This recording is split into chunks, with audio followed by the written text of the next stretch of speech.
तो यार अब स्टार्ट करते हैं हम लोग रिकर्सिव फंक्शन। तो हम लोगों ने अभी तक इटरेशन पढ़ लिया था और फंक्शन में देख लिया था मैंने कि कॉल बाय वैल्यू क्या होता है, कॉल बाय रेफरेंस क्या होता है। तो यार कुछ क्वेश्चंस थे जिनको हम लोग इटरेशन या लूप लगा के सॉल्व कर पा रहे थे। ठीक है। अब उनमें क्या हो रहा था कि अगर हम लोग की प्रॉब्लम जो है वो काफ़ी छोटी है, तो अगर हम लोग उसमें लूप लगा दे रहे थे तो उसकी जो कॉम्प्लेक्सिटी थी वो थोड़ी इंक्रीज हो जा रही थी। तो यार उसी का एक अल्टरनेटिव होता है, इटरेशन का अल्टरनेटिव भी होता है एक रिकर्जन या रिकर्सिव फंक्शन। ठीक। तो समझते पहले कि रिकर्जन क्या होता है। तो यार रिकर्जन वो टेक्निक है जिसमें हम लोग किसी एक फंक्शन को उसी फंक्शन के अंदर बार बार कॉल करते रहते हैं। हम लोगों ने कल फंक्शन कॉलिंग पढ़ी थी। फंक्शन कॉलिंग क्या होता है कि कोई दूसरा फंक्शन है तो किसी दूसरे फंक्शन को कॉल कर ले रहा है, मतलब उसके अंदर जो कोड लिखा है उसको यूज कर ले रहा है अपने अंदर। और रिकर्जन एक special type of function calling है जिसमें जो फंक्शन कॉल कर रहा है वो अपने ही आपको बार बार कॉल करेगा। जैसे यहाँ पे एग्जांपल लिखा है कि वॉइड रिकर्स है, तो बार बार अपने आप को ही कॉल करे दे रहा है। ठीक है। तो ऐसे फंक्शन जो कि अपने आप को बार बार कॉल करते हैं उन्हीं को हम लोग बोलते हैं रिकर्सिव फंक्शन। देखो लिखा दिया है कि a function that calls itself is known as a recursive function and this technique is known as recursion. ठीक। तो यहाँ पे रिकर्जन की डेफिनेशन लिखी है कि recursion is the process of repeating items in a self similar way, मतलब खुद को ही बार बार उसे कॉल कर ले रहा है। इसी को हम लोग बोलते हैं रिकर्जन। तो यार रिकर्जन लिखने के पहले या कोई भी रिकर्सिव फंक्शन लिखने के पहले हम लोग को एक बेस कंडीशन देनी जरूरी होती है। अब बेस कंडीशन क्या होती है? मान लो मैंने कोई एक रिकर्सिव फंक्शन बनाया है। ठीक है।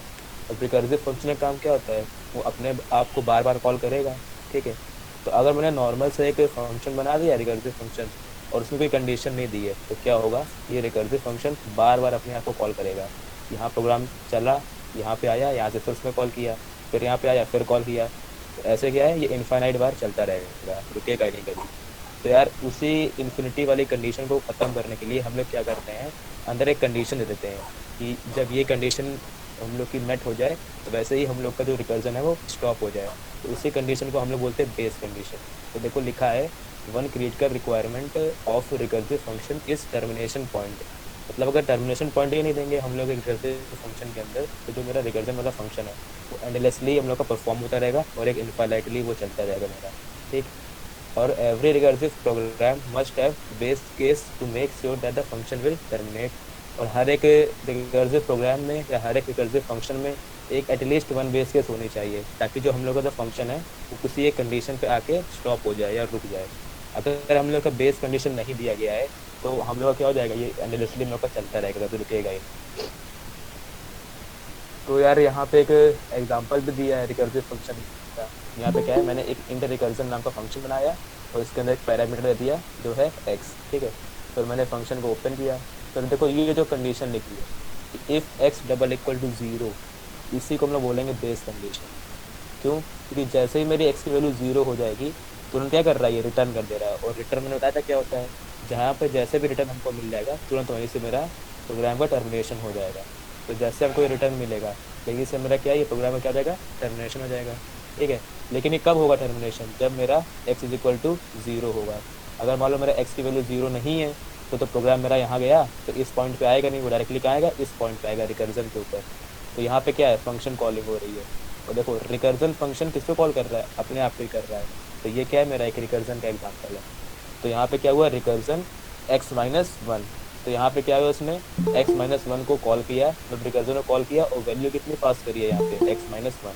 तो वापस उठ के मेरा फंक्शन यहाँ पे, मतलब जो फ्लो ऑफ कंट्रोल है वो उठ के वापस यहाँ पे आ गया। और इस बार तो यहाँ पे x है इसलिए क्या आ जाएगा, x माइनस वन आ जाएगा। एग्जाम्पल लेते हैं, मान लो x की वैल्यू इनिशियली मैंने थ्री दे रखी है। ठीक है। तो यहाँ पे थ्री एक्स की वैल्यू, तो यहाँ पे आया, उसने चेक किया कि क्या x की वैल्यू जीरो है, वो नहीं है, फॉल्स है। तो अब मेरा पॉइंट यहाँ, मतलब फ्लो ऑफ कंट्रोल यहाँ पे आया। तो यहाँ पे क्या हो रहा है, फंक्शन कॉलिंग हो रही है, रिकर्जन को कॉल कर रहे हैं और वैल्यू कितनी दे रहे हैं, एक्स माइनस वन। तो एक्स माइनस वन कितना हो जाएगा, टू हो जाएगा। तो रिकर्जन टू को मैंने कॉल किया और फ्लो ऑफ कंट्रोल अब यहाँ गया। ठीक है। अब यहाँ एक्स वैल्यू कितनी हो गई, टू हो गई। ठीक है। तो अब यहाँ पे आया तो उसने चेक किया कि क्या जीरो हो रहा है, नहीं हो रहा है। फिर से वो यहाँ पे आएगा, फिर यहाँ पे एक्स की वैल्यू यही जो हो जाएगा ये वन हो जाएगा। फिर ये यहाँ पे जाएगा, तो इस तरीके से पूरा चलेगा जब तक ये जीरो ना हो जाए। जैसे ये यहाँ पे आया और यहाँ पे ये जीरो हुआ, एक्स माइनस वन मतलब जीरो जैसा ही हो जाएगा। कंडीशन मेरी, मतलब कंट्रोल यहाँ पे आएगा, उसका ये यहाँ पे चेक करेगा कि एक्स वैल्यू क्या जीरो हो रही है। तो भाई अब तक की वैल्यू 0 हो चुकी है, तो इसलिए अब जो पॉइंट हम लोग का यहाँ पे आएगा रिटर्न पे, तो जैसे ही रिटर्न कर देगा तो ये मेरा जो रिकर्सिव फंक्शन है यहाँ पे एंड हो जाएगा। ठीक, तो ये था मेरा एक रिकर्सिव फंक्शन। तो यार रिकर्सिव फंक्शन एक क्वेश्चन बता रहा हूँ, एक ऐसा फंक्शन होता है जो अपने आप को ही कॉल करता है। अब देखो यहाँ पे एक एग्जाम, यह जो पूरा ये फंक्शन लिखा है, प्रोग्राम लिखा है, इतना समझ लो। यहाँ पे क्या है, वॉइड रिकर्स नाम का जो फंक्शन है वो अपने आप को ये रिकॉल करता है। तो ये जो इतना जो प्रोसेस लिखा है या इतना पार्ट है, ये रिकर्जन का पार्ट है। ठीक है, अब नीचे देखते हैं इंट मेन। अब इंट मेन क्या कर रहा है, रिकर्स को कॉल कर रहा है। तो देखो इंट मेन दूसरा फंक्शन है, तो रिकर्स दूसरा फंक्शन है, तो ये जो हो रहा है ये रिकर्जन नहीं हो रहा है, यहाँ पे नॉर्मल से एक फंक्शन कॉलिंग हो रही है। ठीक है, रिकर्जन कहाँ पे हो रहा है, ऊपर वाले पार्ट ये, क्योंकि यहाँ पे जो रिकर्स है वो अपने आप को ही कॉल कर ले रहा है, तो इसको हम लोग बोलते हैं रिकर्जन। ठीक है, और एक चीज़ याद रखना है कि रिकर्जन में हम लोग को एक कंडीशन देना ज़रूरी है। वो कंडीशन कौन सी होती है, बेस कंडीशन। क्योंकि अगर हम लोग बेस कंडीशन ही नहीं देंगे तो मेरा फंक्शन है, रिकर्जन वाला फंक्शन है, वो एंडलेसली चलता ही रहेगा, कभी ख़त्म ही नहीं होने वाला है। ठीक, और एक और चीज़ समझ लो कि जहाँ पे हम लोग रिकर्जन यूज़ कर सकते हैं उसकी जगह हम लोग वहाँ पे लूप भी लगा सकते हैं। ठीक है, लूप और इटरेशन, लूप या इटरेशन जो होता है वो रिकर्जन के सिमिलर ही होता है बिल्कुल। अगर मान लो कोई एक प्रोग्राम है उसमें हम लोग लूप लगा के सॉल्व कर रहे हैं उसको, तो उसका दूसरा तरीका ये भी हो सकता है कि हम लोग उसको रिकर्जन थ्रू कर सकते हैं। ठीक है, तो इसे याद रखना है कि रिकर्जन और एक इटरेशन या लूप दोनों क्या होते हैं, सिमिलर होते हैं, बस थोड़ा सा डिफरेंस होता है, वो हम लोग अभी आगे प्रोग्राम के थ्रू सकते हैं।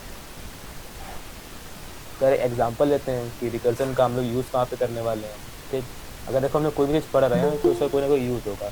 अब जैसे हम लोग को इटरेशन तो पता ही है, तो भाई हम लोग इस रिकर्जन का यूज़ ही क्यों कर रहे हैं, ये रिकर्जन फंक्शन आ रहा है ये यूज़ ही क्यों कर रहे हैं। तो इसका भी एक रीज़न है कि जब हम लोग किसी नंबर का फैक्टोरियल निकालना होता है, या हम लोग को फैक्टोरियल के अलावा फिबोनाची सीरीज़ निकालनी होती है यार, तो वहाँ पे क्या है कि रिकर्जन को यूज़ करके हम लोग जो कोड है वो थोड़ा कम लिखना पड़ेगा। लेकिन अगर हम लोग वहाँ पे इटरेशन लगा रहे हैं या लूप लगा रहे हैं तो वहाँ पे मेरे को थोड़ा जो कोड है थोड़ा लेंथी हो जाएगा, तो इसीलिए हम लोग का रिकर्जन का यूज़ करता है कि इसमें क्या है, कोड की कॉम्प्लेक्सिटी जो होती है थोड़ी कम हो जाती है। तो एग्जांपल हम लोग देखेंगे कि कैसे हम लोग किसी एक नंबर का फैक्टोरियल निकाल सकते हैं। यार फैक्टोरियल सबको पता होगा क्या होता है। जैसे मान लो हम लोग को 3 का फैक्टोरियल निकालना है, तो 3 का फैक्टोरियल कितना हो जाएगा, 3 इंटू 2 इंटू 1। उसी तरीके से अगर n का फैक्टोरियल निकालना है तो उसको हम लोग लिख सकते हैं n is equal to n factorial is equal to n multiply n minus 1 into n minus 2 into n minus 3। ठीक है, या उसको ये लिख सकते हैं कि n factorial is equal to n into n minus 1 का फैक्टोरियल। ठीक है, ये तो पता ही होगा सभी लोग को। तो यहाँ पे एक देखो कोड लिखा है जिसमें हम लोग एक किसी नंबर का फैक्टोरियल निकालने वाले हैं। तो देखो स्टार्टिंग लाइन क्या है, इंक्लूड, ये तो सबको पता है। ठीक, तो यहाँ पे उन्होंने एक फंक्शन बनाया है लॉन्ग इंट फैक्टोरियल इंट आई नाम का। देखो जो ये फैक्टोरियल नाम का फंक्शन है, इसका रिटर्न टाइप कौन सा है, लॉन्ग इंट है। लॉन्ग इंट तो पता ही हो गया, डेटा टाइप होता है, थोड़ा जो बड़ा रहता है इंट से नॉर्मली, जिसका साइज थोड़ा बड़ा रहता है हल्का सा। ठीक है, और उसका एक पैरामीटर दिया है इंट आई नाम का। ठीक है, तो अंदर मैंने देखो क्या लगाया है, ये जो लगी है condition, if i is less than equal to 1, क्योंकि हमको पता है कि कोई भी नंबर अगर वो 0 है, ठीक, तो उसका फैक्टोरियल कितना हो जाएगा, 1 हो जाएगा। तो इसीलिए मैंने ये लगाया है कि अगर आई की वैल्यू जो है वो 1 से छोटी हो जा रही है या 1 के इक्वल हो जा रही है, तो कितना रिटर्न करेगा, वो 1 करेगा, क्योंकि हमको पता है कि 1 और 0 का फैक्टोरियल कितना होता है, 1 होता है। ठीक, तो अगर ऐसा नहीं है, मतलब आई की वैल्यू 1 या 1 से छोटी नहीं है, मतलब आई की वैल्यू 1 से बड़ी आ रही है, तब क्या रिटर्न कर रहा है, आई इंटू फैक्टोरियल आई माइनस 1। अब इसका मतलब क्या है, देखो जैसे मान लो मुझे 5 का फैक्टोरियल निकालना है, तो 5 का फैक्टोरियल को हम लोग क्या लिख सकते हैं, लिख सकते हैं 5 इंटू फैक्टोरियल ऑफ 4। देखो ये लिखा भी है कि 5 का फैक्टोरियल क्या होता है, 5 इंटू फैक्टोरियल ऑफ 4। अब फैक्टोरियल ऑफ 4 क्या लिख सकते हैं हम लोग, इसको लिख सकते हैं 4 इंटू फैक्टोरियल ऑफ 3। इसी तरीके से फैक्टोरियल ऑफ 3 को लिख सकते हैं हम लोग 3 इंटू फैक्टोरियल ऑफ 2। यार ये सब क्या है, ये बेसिक सी मैथ्स है बस। ठीक है, इसी तरीके से 2 को लिख सकते हैं, 2 को लिख सकते हैं हम लोग 2 इंटू फैक्टोरियल ऑफ 1। अब फैक्टोरियल ऑफ 1 सबको पता है क्या होता है, वो 1 होता है। तो ये जो 1 लिखा है इसी को हम लोग बोलते हैं बेस कंडीशन। ठीक है, यही मेरी बेस कंडीशन है कि जैसे ही हम लोग का जो नंबर है वो 1 हो जाएगा, तुरंत हम लोग कितना रिटर्न कर देंगे, 1 रिटर्न कर देंगे। देखो लिखा भी है 1 इज रिटर्न, क्योंकि 1 का फैक्टोरियल क्या होता है, 1 होता है। ठीक, अभी देखो यहाँ लिखा है ये वाइंडिंग पेज है। अब वाइंडिंग पेज का मतलब क्या होता है, अभी मैं बताने वाला हूँ कि जब प्रोग्राम रन कराऊंगा तो बताऊंगा कि वाइंडिंग पेज क्या होता है और एक अनवाइंडिंग पेज क्या होता है। तो यहाँ समझो पहले कि ये बेस कंडीशन दे रखी है कि जैसे ही हम लोग का जो नंबर है वो 1 से छोटा हो जाए या 1 के बराबर हो जाए तुरंत हमको क्या मिल जाएगा, 1 मिल जाएगा। लेकिन अगर वो नंबर जो है वो 1 से बड़ा है तो क्या होगा, तो जैसे मान लो नंबर 5 है मेरा, तो उसको लिखेंगे 5 इंटू फैक्टोरियल ऑफ 4। ठीक है, तो यहाँ पे वही लिखा है कि i into factorial of i minus 1, क्योंकि अगर आई लिख चुके हैं तो उसका जो फैक्टोरियल निकालेंगे वो आई माइनस 1 का फैक्टोरियल निकालने का। ठीक, तो ये मेरा फैक्टोरियल वाला फंक्शन हो गया। और यहाँ पे क्या हो रहा है, फैक्टोरियल फंक्शन जो है वो फैक्टोरियल फंक्शन को ही बार बार कॉल कर रहा है। देखो ये फैक्टोरियल फंक्शन किसे कॉल कर रहा है, फैक्टोरियल को कॉल कर रहा है, तो इसलिए क्या है हम लोग का रिकर्सिव फंक्शन है। ठीक, अब मेन पे आओ, क्योंकि स्टार्टिंग हमेशा प्रोग्रामिंग कहाँ से होती है, मेन से होती है। यार इंट मेन में क्या है, मैंने आई इज इक्वल टू 5 दे दिया, तो मैंने वहाँ पे प्रिंट करा रहा हूँ factorial of ampersand D is this. तो अब इसको देखने की क्या है कि फैक्टोरियल ऑफ एम्परसेंड डी, देखो पहला एम्परसेंड किसके पास जाएगा, वो इसके आई के पास जाने वाला है, तो ये हो जाएगा फैक्टोरियल ऑफ आई, और आई क्या है 5, तो फैक्टोरियल ऑफ 5 इज, अभी एम्परसेंड डी है, इसने क्या किया है, ये जाएगा इसके पास, मतलब जो ये स्पेसिफायर है, फॉर्मेट स्पेसिफायर है, ये इसके पास जाएगा फैक्टोरियल आई के पास। देखो फैक्टोरियल आई क्या है, ये फंक्शन कॉलिंग है, ये फंक्शन का नाम यहाँ पे लिखा है फैक्टोरियल, और यहाँ पे क्या है फैक्टोरियल। तो मेन फंक्शन ने क्या किया है, यहाँ पे फैक्टोरियल फंक्शन को कॉल किया है, और वैल्यू क्या पास करी है आई, और आई की वैल्यू क्या है 5। तो यहाँ पे क्या कर रहे हैं हम लोग कि फैक्टोरियल फंक्शन को कॉल कर रहे हैं और 5 को पास कर रहे हैं। तो जैसे ही मेरा ये स्टेटमेंट आया, इसने क्या किया, इस फंक्शन को कॉल किया और आई की वैल्यू कितनी भेज दी, 5 भेज दी। तो यहाँ पे आई की वैल्यू कितनी हो गई, अब 5 हो गई। अब वो कंडीशन के अंदर आया, यहाँ पे उसने चेक किया कि क्या आई की वैल्यू 1 के इक्वल है, 1 से छुट्टी है, ऐसे तो नहीं है क्योंकि आई की वैल्यू 5 है अभी, तो ये फॉल्स हो गया। अब मेरा यहाँ पे आ गया कंट्रोल, कंट्रोल क्या आया, लिखा है return I into factorial of i minus 1। तो इससे क्या लिख देंगे, हम लोग लिख देंगे रिटर्न 5 इंटू फैक्टोरियल ऑफ 4। तो देखो वही लिखा है ये कि 5 इंटू फैक्टोरियल ऑफ 4। तो ये पहली लाइन होगी मेरी जब एक बार मेरा प्रोग्राम रन होगा। ठीक, तो उसने अब क्या किया, जैसे ही ये लिखा कि i into factorial of i minus 1, मतलब आई माइनस 1 कितना है यहाँ पे 4 होगा, तो वैसे ही मेरा ये वाला फंक्शन कॉल हो गया। कौन सा फंक्शन, फैक्टोरियल 4। तो यहाँ पे क्या आया, फैक्टोरियल 4 हो गया। अब आई की वैल्यू कितनी है यहाँ पे 4 है। ठीक, तो फिर से यहाँ पे आया, उसने चेक किया कि क्या आई की वैल्यू ये हो रही है, मतलब 1 से छोटी है, बराबर हो रही है, नहीं हो रही है। तो फिर से प्रोग्राम यहाँ पे आया, तो अभी आई की वैल्यू 4 है, तो यहाँ पे क्या लिख जाएगा, रिटर्न 4 इंटू फैक्टोरियल ऑफ 3। देखो ये लिखा है फिर वो 4 इंटू फैक्टोरियल ऑफ 3। अब जैसे ही फैक्टोरियल ऑफ 3 यहाँ पे आया, तो भाई ये फंक्शन कॉलिंग हो रही है यहाँ पे, तो फिर से फंक्शन कंट्रोल यहाँ पे चला गया, तो अब आई की वैल्यू 3 हो गई। ठीक, फिर उसने चेक किया कंडीशन, कंडीशन फिर से फॉल्स आई, फिर से यहाँ पे आ गया, तो यहाँ पे अब क्या हो जाएगा, रिटर्न 3 इंटू फैक्टोरियल ऑफ 2। तो देखो ये वही लिखा है 3 इंटू फैक्टोरियल ऑफ 2। ठीक, इस तरीके से ये पूरा प्रोग्राम चलेगा। अब मान लो हम लोग यहाँ तक पहुँच गए, 2 इंटू फैक्टोरियल ऑफ 1 तक। ठीक, तो यहाँ पे 2 इंटू फैक्टोरियल ऑफ 1 लिख चुका है। तो जैसे ही फैक्टोरियल ऑफ 1 आया, इसने क्या किया, फिर से अपने फंक्शन में कॉल कर लिया इसको। अब आई की वैल्यू कितनी यहाँ पे हो गई है, 1 हो चुकी है। ठीक, तो जैसे ही वो अब इसने कंडीशन चेक करी कि क्या आई की वैल्यू 1 से छोटी या बड़ी है, तो भाई वो तो बराबर आ रही है, तो ये कंडीशन क्या हो जाएगी, ट्रू हो जाएगी। तो उसने क्या किया, रिटर्न 1 कर दिया, 1 को रिटर्न कर दिया। तो देखो ये 1 रिटर्न कर दिया उसने। ठीक, तो ये था मेरा वाइंडिंग फेज। ठीक, अब अनवाइंडिंग फेज से क्या होगा, देखो अब आएंगे यहाँ पे, क्योंकि भाई मेरा ये पूरा जब इसको कॉल किया था, तो अब तो ये पूरा कॉल हो चुका है, रिटर्न 1 भी हो चुका है, तब ये यहाँ इस कॉल से बाहर आया, वो वापस इस स्टेटमेंट पे आ गया। ठीक, अब यहाँ क्या प्रिंट होने वाला है, factorial of ampersand D is. अब देखो इतना मेरा प्रोग्राम चल चुका है, मतलब ये वाइंडिंग फेज हो चुकी है, क्योंकि मैंने जो था वैल्यूज दे दी, सबको रिटर्न करा चुका हूँ। अब होगी इसकी अनवाइंडिंग। यार वाइंडिंग अनवाइंडिंग ऐसे समझ सकते हैं कि मान लो मेरे पास एक बॉक्स है और उसमें मैंने एक बुक रखी। ठीक है, उसके बाद मैंने उसके ऊपर एक और बुक रख दी, फिर एक और बुक रख दी। तो भाई जो बुक सबसे पहले रखूँगा मैं, मतलब जो बुक नंबर 1 पे मैंने रखी है, वो सबसे लास्ट में निकलेगी। और या तो ये बोल सकते हैं कि जो बुक मैंने लास्ट में रखी थी तो सबसे ऊपर है, अगर मुझे बुक कोई निकालनी है तो सबसे पहले मैं सबसे ऊपर वाली बुक ही निकाल सकता हूँ। ठीक है, तो उसी तरीके से ये है, मैंने सबसे पहले कौन सी वैल्यू दी थी, ये वाली दी थी कि 5 इंटू फैक्टोरियल 4। तो सबसे लास्ट में मैं इसी को सॉल्व करने वाला हूँ, और सबसे लास्ट में मैंने कौन सी वैल्यू दी थी, वो रिटर्न 1 दी थी, तो इसीलिए सबसे पहले मैं यही निकालने वाला हूँ या इसी को सॉल्व करने वाला हूँ। ठीक है, तो बाइंडिंग फेज क्या है, बुक्स को एक स्टैक में रखना, और अनवाइंडिंग क्या है, उन बुक्स को स्टैक में रखने के बाद वापस से उठाना। ठीक, तो सबसे पहले मैंने 1 को उठाया। ठीक है, मेरा क्या आ गया, 1 को रिटर्न कर दिया उसने। ठीक, अब मैं आया इस पे, अब फैक्टोरियल 1 की वैल्यू कितनी थी, 1 आ चुकी है, तो ये कितना हो जाएगा 2 इंटू 1। तो देखो 2 इंटू 1 लिखा है, उसकी वैल्यू कितनी होती है, 2 होती है। तो भाई फैक्टोरियल 2 की वैल्यू आ गई, यहाँ से कितनी आई, 2 आई। तो यहाँ पे अब हो जाएगा 3 × 2, तो 3 × 2 कितना होता है, 6 होता है। तो यहाँ पे फैक्टोरियल 3 की वैल्यू कितनी हो गई, 6 हो गई। अब यहाँ पे तो लिखा है 4 × फैक्टोरियल 3, और फैक्टोरियल 3 की वैल्यू कितनी निकाली हम लोगों ने यहाँ से, वो 6 आई है। तो इसलिए हो जाएगा 4 × 6, वो हो गया 24। अब फैक्टोरियल 4 की वैल्यू यहाँ से मेरी आ गई 24, तो ये हो जाएगा 5 × 24, वो इतना आ गया मेरा 120 आ गया। तो ये था मेरा अनबाइंडिंग। बाइंडिंग में क्या था कि जो मैंने कैलकुलेट, जो मैंने वैल्यू सबसे पहले रिटर्न कराई है वो अनबाइंडिंग में सबसे लास्ट में सॉल्व करी जा रही है, ठीक। और अनबाइंडिंग में जो वैल्यू मैंने सबसे लास्ट में रिटर्न कराई थी वो अनबाइंडिंग के दौरान सबसे पहले मैं सॉल्व कर रहा था, ठीक है।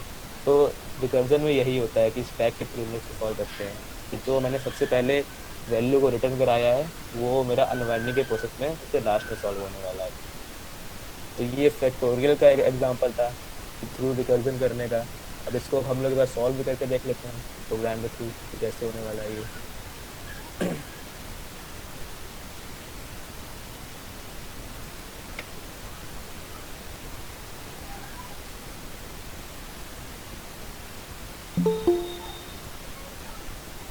तो सबसे पहले हम लोग इंक्लूड कर देंगे फाइल को पुट आउटपुट वाली। उसके बाद मान लो मैं सबसे पहले इंट मेन दे रहा हूँ और मैंने एक इंट नंबर ले लिया, ठीक। नंबर अब मैं इनपुट करा लूँगा, बस प्रिंटफ कर देता हूँ। मैंने यहाँ लिख दिया एंटर अ नंबर।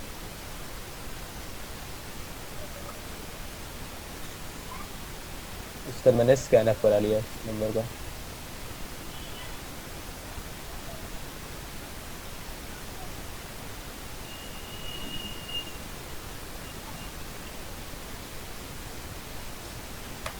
ठीक,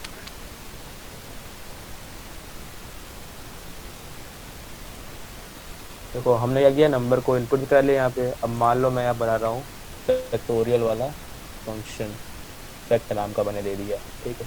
अब जो नंबर मैंने यहाँ पे दिया है, अब इसको मुझे इस फैक्टोरियल को भेजना पड़ेगा।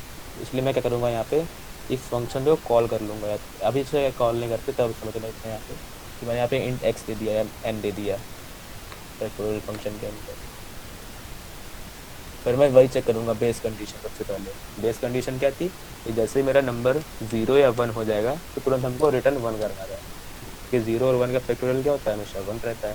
यहाँ पे मैं लिख दूंगा if n double equal n is less than equal to 1, तो रिटर्न 1 कर दिया मैंने। अगर नहीं है एल्स, एल्स में क्या लगा देंगे, रिटर्न। अब देखो अगर नंबर मेरा 1 से बड़ा आ रहा है तो हम लोग क्या कर रहे थे n into factorial of n minus 1। इसलिए हम लोग यहाँ पे क्या रिटर्न करेंगे, n इंटू अब फैक्टोरियल ऑफ n कैसे निकाल रहे हैं, फैक्टोरियल निकालने का फंक्शन खुद यही है।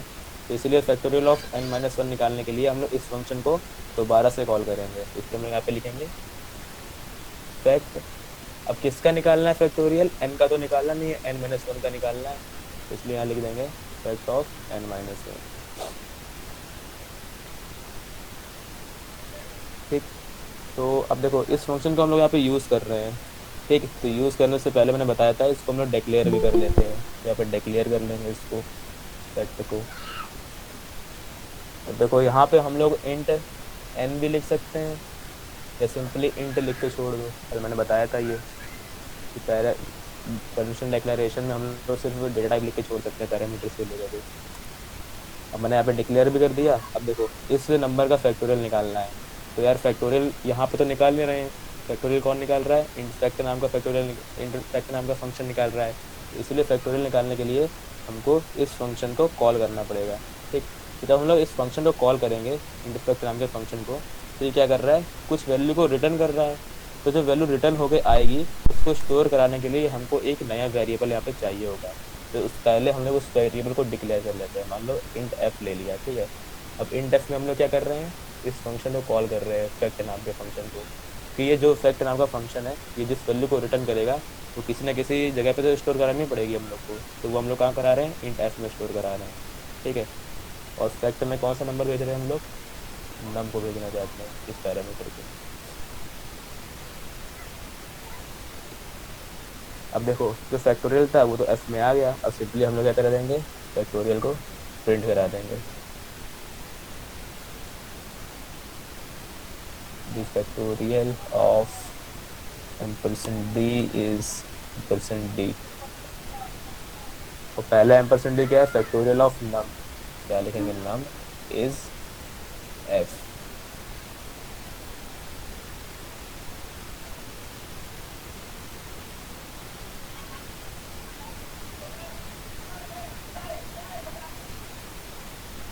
ठीक है, तो ये बन गया मेरा पूरा प्रॉपर एक प्रोग्राम।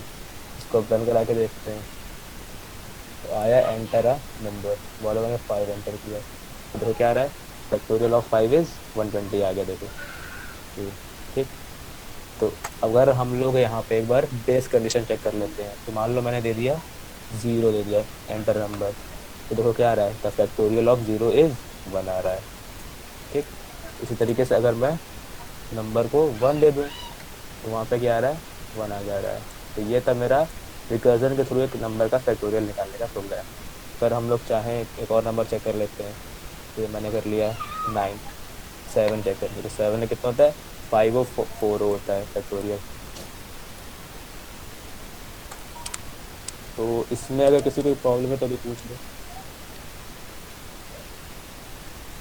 ये इंड फैक्ट समझ में आया, ये रिकर्जन वाला फंक्शन यहाँ पे एक बार लिख देता हूँ मैं, रिकर्सिव फंक्शन। यहाँ पे क्या कर रहे हैं, यहाँ पे क्या है, ये जो हम लोग कर रहे हैं ये नॉर्मल कॉलिंग है, और ये कैसी कॉलिंग है,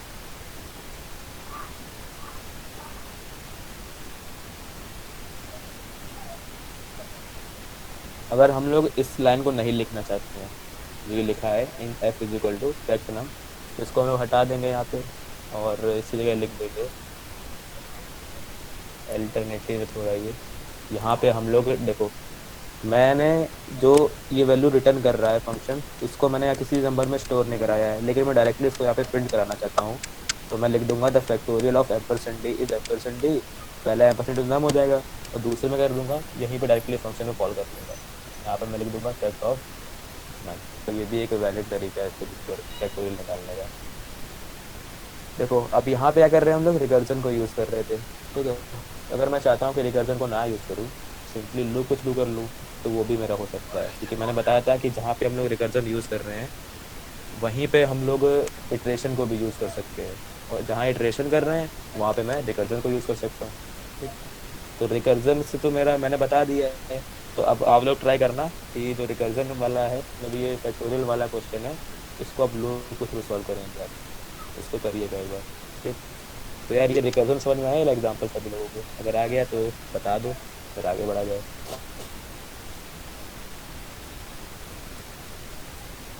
नहीं आया कुछ तो पूछ लो अभी, फिर आगे स्टार्ट करें तुरंत।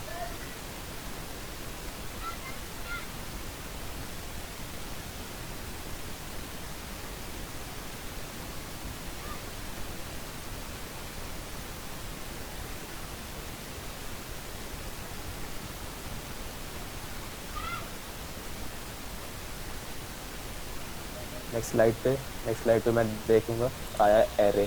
अब यार समझते हैं एरे क्या होता है। तो अभी तक हम लोग पढ़ते आए थे कि अच्छा जब डेटा टाइप पढ़ाया गया होगा, तो वहाँ पे बताया गया कि 2 टाइप के डेटा टाइप होते हैं, होता है प्री डिफाइंड, एक होता है यूजर डिफाइंड। तो जो प्री डिफाइंड डेटा टाइप होते थे वो कौन से थे मेरे, वो थे मेरा फ्लोट, इंट, डबल, कैरेक्टर। ठीक है, ये सब कैसे थे, ये मेरे प्री डिफाइंड थे, सी कंपाइलर के अंदर क्या कैसे थे, ये प्री डिफाइंड थे। ठीक। अब उनके कलेक्शन से उन प्री डिफाइंड डेटा टाइप को यूज़ करके हम लोग कुछ ऐसे डेटा टाइप बना देते हैं जो कि हम लोग के द्वारा ही बनाए जाते हैं। उसका एक एग्जांपल है एरे। तो एरे क्या है मेरा, एक ये एक है यूज़र डिफाइंड डेटा टाइप। ठीक है। अब एरे को ऐसे भी समझ सकते हैं हम लोग कि ये एक कलेक्शन है बहुत टाइप के सिमिलर टाइप ऑफ आइटम्स का। या ऐसे बोल सकते हैं कि मान लो मैंने बोल दिया कि कुछ 5 फ्रूट्स का नाम बताओ, तो 5 फ्रूट्स तो कोई भी सकते हैं, मान लो गुआवा हो गया, एप्पल हो गया, ग्रेप हो गया, और भी कोई 2 हो गए।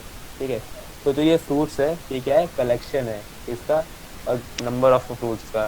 तो फ्रूट्स की प्रॉपर्टी क्या है, इनकी प्रॉपर्टी कुछ ना कुछ सेम होगी, ये थोड़े मतलब सोर होते हैं, मीठे होते हैं, इनका स्वाद अच्छा होता है, ठीक है। तो वैसे ही एरे में क्या होता है कि ये कलेक्शन होता है बहुत सारे आइटम्स का, इस सेम टाइप ऑफ प्रॉपर्टी को शेयर करते हैं। अब सेम टाइप ऑफ प्रॉपर्टी से मतलब क्या है कि उनका डेटा टाइप सेम हो सकता है। अगर मान लो मैं 4 नंबर हैं, वो इंटीजर टाइप के हैं, ठीक है, उनको स्टोर कराना चाहता हूँ एक, या तो एक प्रोग्राम में यूज़ करना चाहता हूँ, तो एक तरीका ये है कि मैं 4 वेरिएबल बनाऊँ इंटीजर टाइप के, तो फिर उसमें एक एक करके सारी वैल्यूज को स्टोर करा दूँ। और दूसरा तरीका क्या है कि मैं एक एरे बना लूँ, और एरे में क्या होता है, सेम डेटा टाइप के वैल्यूज़ को हम स्टोर कराते हैं, ठीक है। तो उसमें क्या करूँगा, मैं उन 4 इंटीजर टाइप की वैल्यूज़ को स्टोर करा दूंगा, ठीक। तो देखो यहाँ लिखा भी है कि array in C is a collection of items stored at continuous memory location. अब इसका मतलब क्या है, कंटिन्यूअस, पहले समझते हैं कि जो एरे है वो सेम टाइप ऑफ आइटम्स का कलेक्शन है, मतलब जो कलेक्ट आइटम्स होने वाले हैं वो सेम टाइप के होने वाले हैं। अब ऐसा नहीं है कि मान लो मैं एक एरे बना रहा हूँ, इसके अंदर 2 वैल्यू जो है वो इंटीजर टाइप की है, और एक तीसरी वैल्यू है वो फ्लोट टाइप की है या डेसिमल टाइप की है, तो ऐसा नहीं हो सकता है। एरे के अंदर जो एलिमेंट्स होने वाले हैं स्टोर, वो हमेशा सेम टाइप के होने वाले हैं, ठीक है। तो अगर एक इंटीजर है तो बाकी सारे भी इंटीजर इंटीजर ही होने चाहिए, या तो अगर एक डेसिमल है तो बाकी सारे डेसिमल होने चाहिए, सिमिलैरिटी होनी चाहिए उनके डेटा टाइप के अंदर, ठीक है। और इसमें लिखा है कि stored at continuous memory location. Continuous का मतलब ये है कि लाइन से जो मेमोरीज होती हैं या कंटिन्यूअस मेमोरी में स्टोर होता है। ऐसा नहीं है कि एक वेरिएबल या एक नंबर है वो मेरा किसी, मान लो पहली मेमोरी लोकेशन में सेव हो गया, जो दूसरा नंबर है वो फिर चौथी में सेव हो गया, रैंडमली ऐसा नहीं होता है। एरे में क्या होता है हमेशा कि जो मेमोरी होती है, मैंने बताया था जब वेरिएबल पढ़ा रहा था कि कोई भी वेरिएबल जब हम लोग डिक्लेयर करते हैं और इसे इनिशियलाइज करते हैं, तो हमेशा कुछ ना कुछ, तो जो उसकी वैल्यू है वो हमेशा किसी ना किसी मेमोरी में जाके स्टोर हो जाती है, ठीक है। तो अगर मान लो मैंने 4 वेरिएबल बना दिए, तो चारों की मेमोरी लोकेशन कैसी हो सकती है, कुछ भी रैंडमली हो सकती है। मान लो जो पहला वाला वेरिएबल है उसकी मेमोरी लोकेशन 102 है, और दूसरा वेरिएबल है उसकी मेमोरी लोकेशन कुछ लैक्स में भी हो सकती है, कुछ भी हो सकती है। लेकिन एरे में क्या है कि जो मेमोरी होती है वो हमेशा कंटिन्यूसली एलोकेट होती है।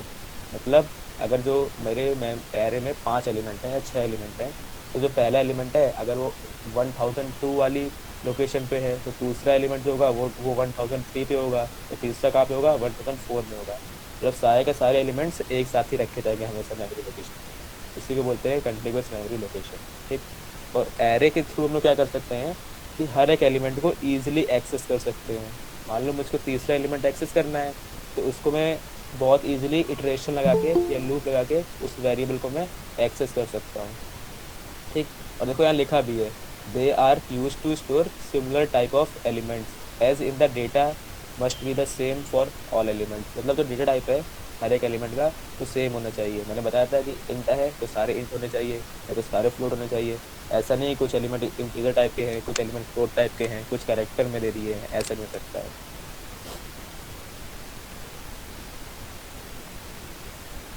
और लिखा है to add to it an array in C can store derived data type such as structure pointer. तो जैसे कि हम लोग देखा अभी कि एरे के अंदर हम लोग इंटीजर वैल्यू को स्टोर करा सकते हैं या कैरेक्टर को स्टोर कर सकते हैं, लेकिन वो सारे कैसे होने चाहिए, सेम टाइप के होने चाहिए, ठीक है। एरे क्या कर रहा है, बेसिकली एक प्री डिफाइंड डेटा टाइप को स्टोर कर रहा है, लेकिन उसके साथ ही साथ हम लोग क्या कर सकते हैं, उसके अंदर यूजर डिफाइंड डेटा टाइप को भी स्टोर करा सकते हैं। अब वो हम लोग जब स्ट्रक्चर पढ़ेंगे, पॉइंटर पढ़ेंगे, तो वो वहाँ पे हम लोग देखने वाले हैं, ठीक। अब बेसिकली ये समझो कि अब एरे मान लो कुछ भी यूज़ करना है, किसी भी प्रोग्राम में कुछ भी यूज़ करना है, तो सबसे पहले उसको हमको डिक्लेयर करना आना चाहिए, ठीक। तो अब एरे कैसे डिक्लेयर करते हैं सी प्रोग्राम, तो पहला तरीका क्या है, उसका डेटा टाइप दे दो। या कोई भी अगर हम लोग यूज़ कर रहे हैं एरे, तो सबसे पहले मुझे उसका डेटा टाइप देना पड़ेगा कि वो किस टाइप की वैल्यूज़ को स्टोर कराएगा। तो यहाँ पे क्या लिखा है, इंट। मतलब जो ये इंट नाम, मतलब इंट नाम का मैंने, सॉरी, इंट डेटा टाइप का मैंने एरे बना दिया है, ठीक है। अब जैसे वेरिएबल के नेम पे, तो वैसे ही मैं एरे के नेम भी डिक्लेयर करता हूँ। अब वेरिएबल के नेम डिक्लेयर करने के रूल क्या थे, पहला रूल ये था कि किसी भी वेरिएबल के नेम के स्टार्टिंग में कभी भी डिजिट से नहीं कर सकता हूँ, वो हमेशा या तो अंडरस्कोर से स्टार्ट होगा या तो किसी अल्फ़ाबेट से स्टार्ट होगा, ठीक। दूसरा रूल क्या था कि मेरे वेरिएबल के नेम में हर एक अल्फ़ाबेट, हर एक डिजिट या तो अंडरस्कोर आ सकता है, इसके अलावा कोई भी सिंबल मैं यूज़ नहीं कर सकता हूँ। तो तीसरा क्या था कि ब्लैंक स्पेसेस बीच में नहीं होनी चाहिए कभी भी। वो उसी तरीके से हम लोग एरे के भी नेम देते हैं, और सेम रूल अप्लाई होते हैं यहाँ पे भी एरे के नेम देने में। ठीक है, तो यहाँ पे मैंने क्या किया है, इंटीजर टाइप का एक एरे बनाया है जिसका नेम क्या रख दिया, ए रख दिया। ठीक, अब ये क्या है, ब्रैकेट के अंदर 3 लिखा है, इसका मतलब क्या है, तो देखो अब एरे के अंदर क्या था, मैंने बताया कि उसमें हम लोग कलेक्शन ऑफ एलिमेंट्स को स्टोर कराते हैं। अब उस कलेक्शन में कितने एलिमेंट्स हैं, तो वो यही चीज़ डिफाइन करती है, जो ये 3 लिखा है ये वही डिफाइन करता है। इसने बताया कि भाई जो मेरा एरे है उसके अंदर 3 एलिमेंट आने वाले हैं। ठीक, तो अगर मैं 5 कर दूँ तो इसका मतलब ये है कि मेरे एरे के अंदर 5 एलिमेंट आने वाले हैं। ठीक, तो ये था मेरा एरे का डिक्लेरेशन। तो यार डिक्लेरेशन के साथ ही साथ हम लोग उसको इनिशियलाइज भी कर सकते हैं, जैसे मैंने बताया था वेरिएबल्स में, कि एक वेरिएबल को मैं सेम टाइम में इनिशियलाइज भी कर सकता हूँ, डिक्लेयर भी कर सकता हूँ। वैसे ही मेरा एरे में भी होता है, सेम टाइम में डिक्लेयर भी कर सकते हैं, इनिशियलाइज भी कर सकते हैं। तो देखो यहाँ पे दिया भी है कि इंड A3, मतलब क्या है, एक डेटा टाइप का एरे बनाया है, उसका नाम क्या है, ए है, और उसके अंदर कितने एलिमेंट है, 3, और उनके एलिमेंट के नाम दे दिए 1 2 और 3। अब देखो एलिमेंट कैसे लिखे इन्होंने, कर्ली ब्रेसेस के अंदर लिखे हैं, और हर एक एलिमेंट दूसरे से सेपरेट है, इसके थ्रू कॉमा देती है। तो देखो 1 2 3 और कर्ली ब्रेसेस क्लोज, इससे मैंने क्या लगा दिया, सेमीकोलन लगा दिया। तो ये था मेरा एरे का इनिशियलाइजेशन। ठीक, अब देखिए समझने की ज़रूरत है यहाँ पे कि जैसे मान लो मैंने एक एरे बना दिया 3 एलिमेंट का, जैसे अब बना भी है, 3 एलिमेंट लिखे हैं, एक एरे बनी है। तो कंटिन्यूस एरे हमेशा याद रखना कि कंटिन्यूस एरे होती है हमेशा की, डिसकंटिन्यूस नहीं हो सकती है। जैसे मेमोरी लोकेशन होती है ना एरे की, कंटिन्यूस रहती है, वैसे ही एरे के एलिमेंट्स भी क्या करें, कंटिन्यूस रहते हैं, एक साथ रहते हैं हमेशा। तो एरे की जो स्टोरेज कैपेसिटी है वो 3 एलिमेंट्स की है, तो मैंने अब क्या किया, 3 एलिमेंट को स्टोर करा दिया। तो जो इसका एड्रेस होगा या इसका इंडेक्स होगा, एक चीज़ याद रखना कि इंडेक्सेस होते हैं, हर एक एलिमेंट के इंडेक्स होता है कुछ ना कुछ। जो पहला एलिमेंट है ना, इसका इंडेक्स 0 होगा हमेशा, याद रखना। तो इसका इंडेक्स क्या है, 0, और दूसरा एलिमेंट का इंडेक्स फिर क्या होगा, 1 हो जाएगा, तो तीसरे का क्या हो जाएगा, हमेशा 2 हो जाएगा। ठीक, तो अगर मान लो मेरी जो एरे है वो 8 एलिमेंट की है, जैसे यहाँ पे बना हुआ है, 9 एलिमेंट्स की बनी है एरे, 1 2 3 4 5 6 7 8 9। तो ये जो एरे है कितने एलिमेंट्स की है, 9 एलिमेंट्स की है। ठीक, तो इंडेक्स क्या होगा, देखो पहले का इंडेक्स क्या है, 0, दूसरे क्या है, 1 2 3 4 5 6 7 और 8। तो देखो 9 एलिमेंट की थी एरे, कितने एलिमेंट की थी, 9 एलिमेंट की, तो उसके इंडेक्स कहाँ तक जा रहे हैं, 8 तक जा रहा है, और स्टार्टिंग इंडेक्स क्या है, 0, और लास्ट इंडेक्स क्या है, 8। तो इसी तरीके से अगर मान लो मेरी जो एरे है वो n एलिमेंट्स की है, तो उसका स्टार्टिंग इंडेक्स 0 होगा और लास्ट इंडेक्स क्या हो जाएगा, n-1। तो अब इसको समझते हैं एक प्रोग्राम के थ्रू कि एरे को कैसे डिक्लेयर करते हैं।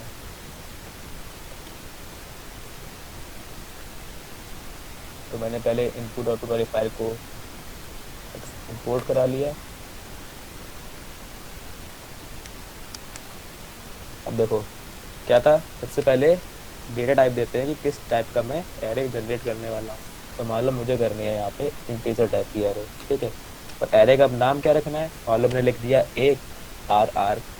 अब नाम कुछ भी रख सकते हैं हम लोग। अब ये जो नाम है एरे का, इसके रूल होते हैं जो मैंने अभी बताए थे, 3 रूल। क्या रूल, कि कभी भी एक एरे के नेम की स्टार्टिंग में हम लोग अल्फा अल्फा मतलब डिजिट नहीं लगा सकते हैं, अगर ये लिख दिया तो ये गलत हो जाएगा। ठीक है, हमेशा की स्टार्टिंग जो है वो तो या तो अल्फ़ाबेट से हो, और या तो वो अंडरस्कोर से हो। अंडरस्कोर क्या है, ये। ठीक है, तो ये मेरा वैलिड नेम है एरे का। ठीक, तो लेकिन मैं यहाँ पे सिंपली AR ले लूँ अगर एरे का नेम, और उसके बाद अगर मैं ऐसे ही लिख के छोड़ दूँ तो भाई ये तो सिंपल एक एरे एरे नहीं है, ये क्या है, सिंपल एक वेरिएबल बन जाएगा। उसको एरे बनाने के लिए मैं यहाँ पे ब्रैकेट्स के अंदर उसका साइज़ लिख दूँगा। तो साइज़ कितना देना चाहूँगा, कुछ भी दे सकता हूँ। मान लो मैंने यहाँ पे दे दिया 6, तो 6 का मतलब क्या है, इसके अंदर 6 एलिमेंट्स आने वाले हैं। तो मैं यहाँ लिख दूंगा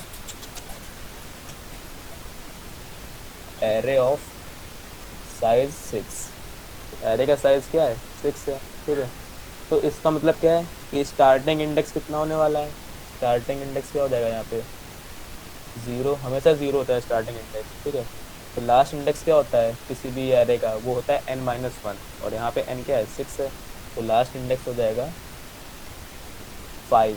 ठीक है, तो ये था मेरा एरे का एक डिक्लेरेशन नॉर्मल सा। ठीक है, अब इसको इनिशियलाइज करना है अगर सेम टाइम में, तो कैसे करेंगे, तो यहाँ पे हम लोग लिख सकते हैं इक्वल टू। ठीक, अब एरे के एलिमेंट लिखने के लिए सबसे पहले हम लोग आते हैं कर्ली ब्रेसेस ओपन कर लेंगे। ठीक, मैंने करली ब्रैकेट ओपन कर लिया है। अब एलिमेंट लिखने हैं, मान लो मैंने पहला एलिमेंट लिख दिया 4, फिर कॉमा, तो मैंने लिख दिया मान लो 12, लिख दिया 34, कुछ भी लिख दूंगा ऐसे ही नॉर्मली। देखो सारे लेकिन कैसे होने चाहिए, इंटीजर टाइप के हैं, 4 भी इंटीजर है, 12 भी इंटीजर है। ऐसा नहीं करूँगा कि मैंने यहाँ लिख दिया 3.4, तो ये मेरा एरे नहीं कहलाएगा।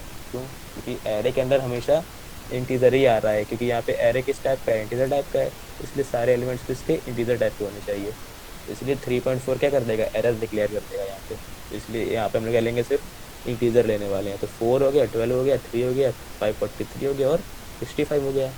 कैपेसिटी 6 थी, तो देखो 6 एलिमेंट नहीं है, अभी 5 एलिमेंट है, तो 6 एलिमेंट मान लो मैंने 9 कर दिया। ठीक, इसके बाद मैंने ब्रैकेट को क्लोज कर दिया। तो ये था मेरा एरे का डिक्लेरेशन, और ये क्या था, इनिशियलाइजेशन सेम टाइम में। ठीक है, तो एक चीज़ समझना, मैंने बताया था कि इंडेक्सिंग होती है। 0 इंडेक्स किसका है, यहाँ पे 4 का है। तो मान लो मुझको 4 को एक्सेस करना है, तो मैं इंडेक्स यूज़ करूँगा। क्या इंडेक्स यूज़ करूँगा, 0 इंडेक्स। अगर मान लो मुझको 9 को एक्सेस करना है, तो इसका इंडेक्स कितना है, यहाँ पे 5 है, मैं 5 को यूज़ करूँगा। तो अब देखते हैं कि एलिमेंट्स को एक्सेस कैसे करेंगे हम लोग। तो एक्सेस करने का तरीका देख लो।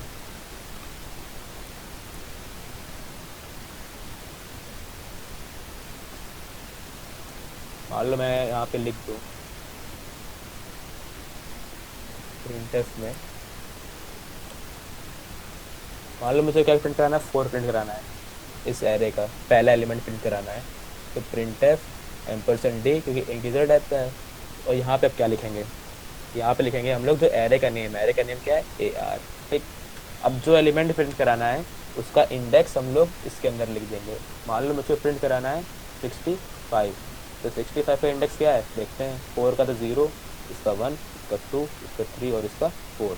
तो 65 का इंडेक्स कितना आ रहा है, 4 आ रहा है, तो यहाँ लिख दूंगा मैं 4 नॉर्मली। तो AR 4 लिख दिया, इसको बंद कर दिया। तो अगर इसको रन करा देंगे हम लोग, तो देखो कितना आ रहा है, यहाँ पे 65 आ रहा है।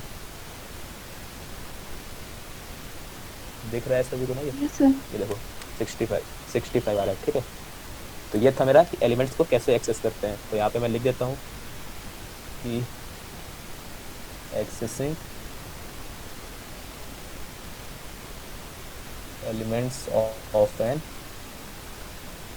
एरे। ठीक है, तो अगर मान लो मुझको इसके साथ ही मैं चाहता हूँ कि मैं 3 को एक्सेस करूँ, तो 3 का इंडेक्स क्या है, यहाँ पे 0, 1, 2। तो यहाँ क्या लिखना पड़ेगा मेरे को, 2 लिख दूंगा। तो अगर इसको रन कराऊंगा, यहाँ पे देखो 3 प्रिंट हो रहा है यहाँ पे, ये देखो 3 लिख के आ गया। तो इस तरीके से हम लोग किसी भी एरे का कोई भी एलिमेंट को एक्सेस कर सकते हैं। ठीक, तो ये था मेरा नॉर्मली एक्सेस करना इंडेक्स को यूज़ करके। अगर मैं चाहता हूँ कि मैं पूरी की पूरी इस एरे को प्रिंट करा दूँ, तो अगर मैं ऐसे लिखूँ कि पहले मैं A0 प्रिंट करा रहा हूँ, ठीक, और इसी को अगर कॉपी करके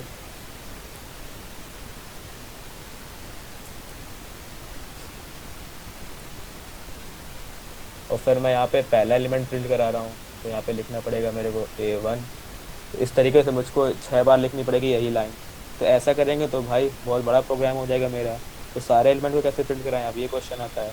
सारे एलिमेंट को अगर मुझे प्रिंट कराना है, तो मैंने बताया था कि किसी भी एक एरे के एलिमेंट्स को एक्सेस करेंगे कैसे, हम लोग लूप का यूज़ करके। तो हम लोग क्या करेंगे, एक लूप लगाएंगे जो सारे के सारे एलिमेंट्स को स्टार्टिंग से लेके एंड तक एक्सेस कर लेगा। तो अब एक्सेस कैसे करेंगे इसको वो समझ लेते हैं।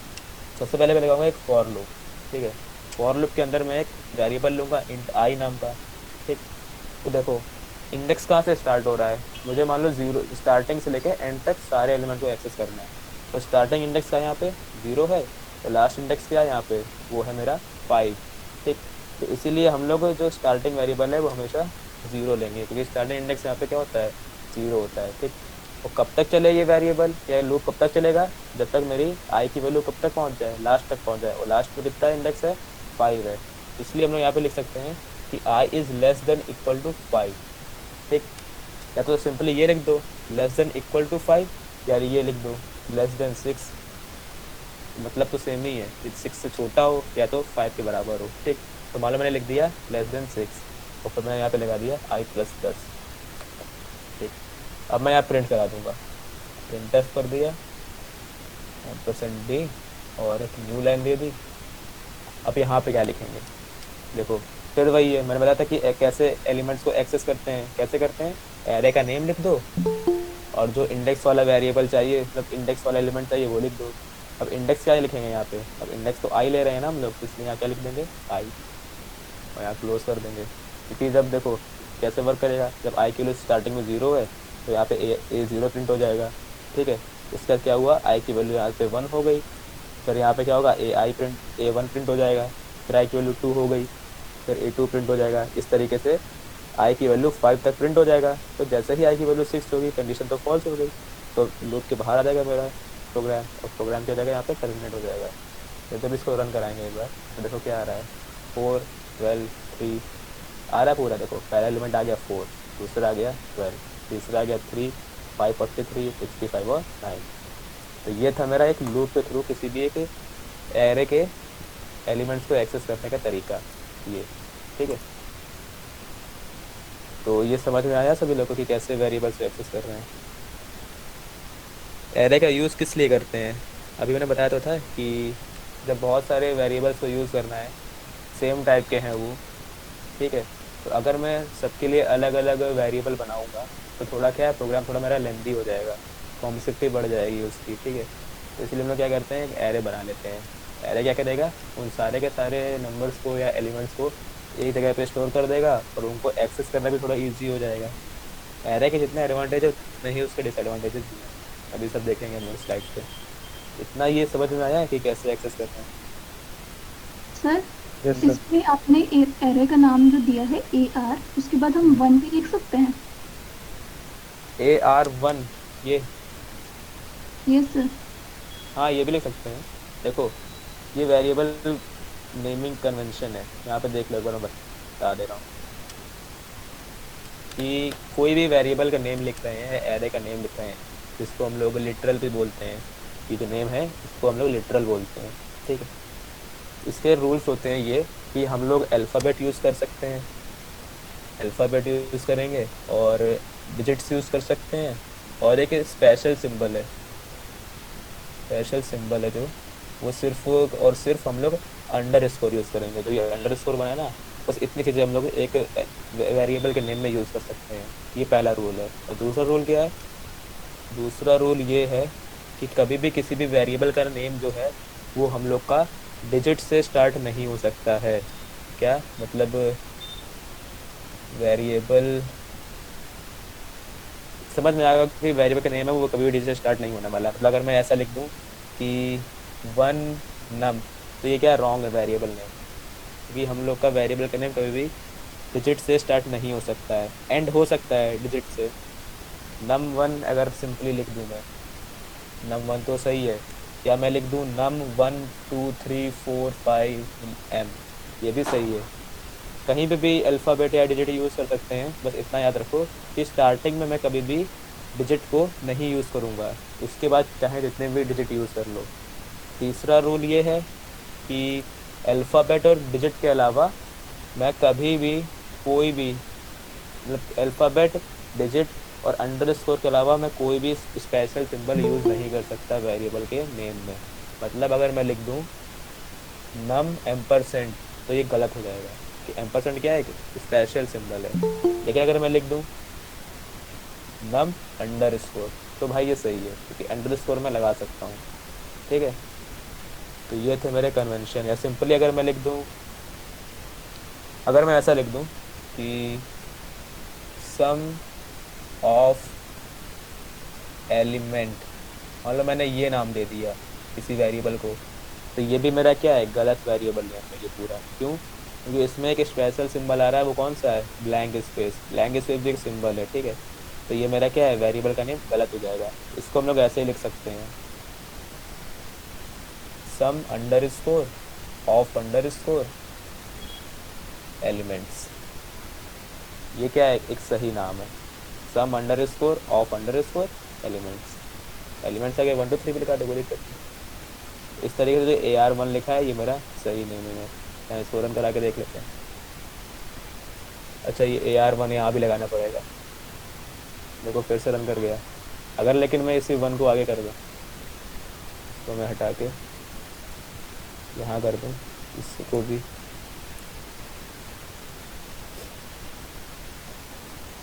यहाँ पे मैंने 1 कर दिया, फिर रन कराया, तो देखो क्या आ रहा है, लाइन नंबर 4 में क्या एरर आ रही है कि invalid expected unqualified ID before numeric constant, कि इसके आगे हम लोग 1 नहीं लगा सकते हैं, वही चीज़। ठीक है, तो ये मेरा एरर आ जाएगा हमेशा। तो ये समझ में आ गया कि कैसे हम लोग एक एरे के एलिमेंट्स को एक्सेस कर पा रहे हैं लूप के थ्रू। तो अब आगे देखते हैं।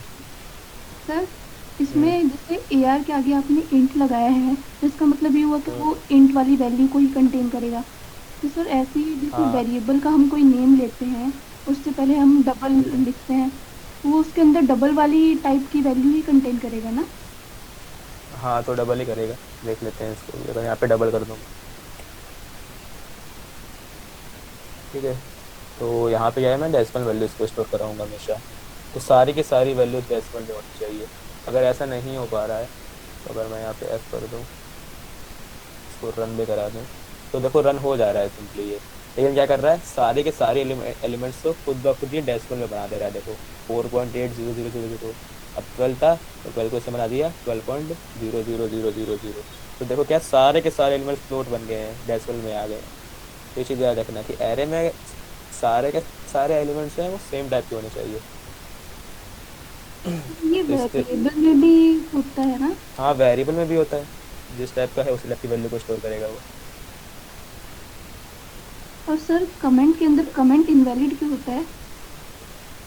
कमेंट के अंदर कमेंट इन, अच्छा देखो, कमेंट के अंदर कमेंट लगाना ही क्यों, ये मतलब नेस्टिंग ऑफ कमेंट कुछ थोड़े ना होता है। अगर मान लो ऐसे मैं लिख दूँ कमेंट के अंदर कमेंट, तो वैलिड दिखा रहा है फिलहाल, तो क्या दिक्कत आ रही है, सही तो आ रहा है, वैलिड थोड़ा ना है ये, चल रहा है यहाँ पे सर भी। बुक में लिखा था कि इनवैलिड है।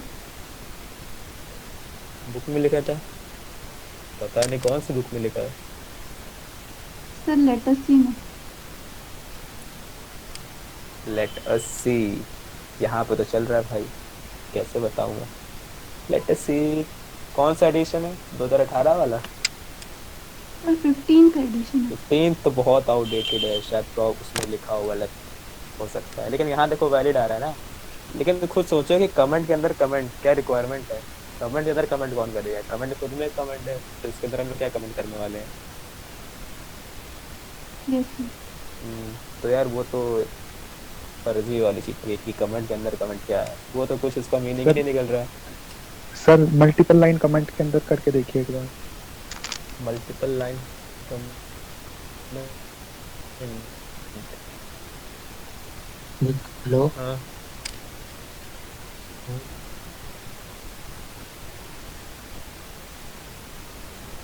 लिखा है ना कि इनवैलिड है, ये थोड़ा लिखा है कि एरर आएगा।